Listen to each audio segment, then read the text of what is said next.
আজকে 8 বছর যাবৎ বিদেশ করতেছি, রোদে পুড়ে কাজ করতেছি সৌদি আরবে, ঠিক আছে। সব টাকা দেশে পাঠাই, নিজে না খাইয়া খাইয়া না খাইয়া দিন রাত পরিশ্রম কইরা সব টাকা ফ্যামিলির কাছে দেই। সেই ফ্যামিলি আজকে বলে ফ্যামিলির জন্য আমি কিছুই করি না। এমন অনেক ফ্যামিলি আছে যারা প্রবাসে থাকে, সব টাকা দেশে দেয়, নিজে কিছু রাখে না।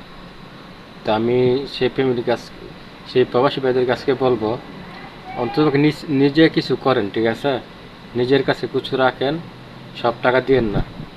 আমি আজকে 8 বছর যাবত বিদেশ করে সব টাকা ফ্যামিলিকে দিচ্ছি। আজকে ফ্যামিলি তারা বলে আমি তাদের জন্য কিছুই করি নাই।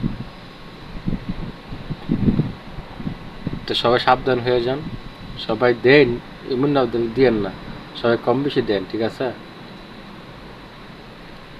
50,000 টাকা আমাদের 30,000 টাকা ফ্যামিলির কাছে দেন, 20,000 টাকা নিজে রেখে দেন,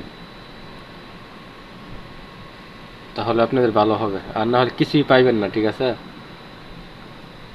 কিছুই পাইবেন।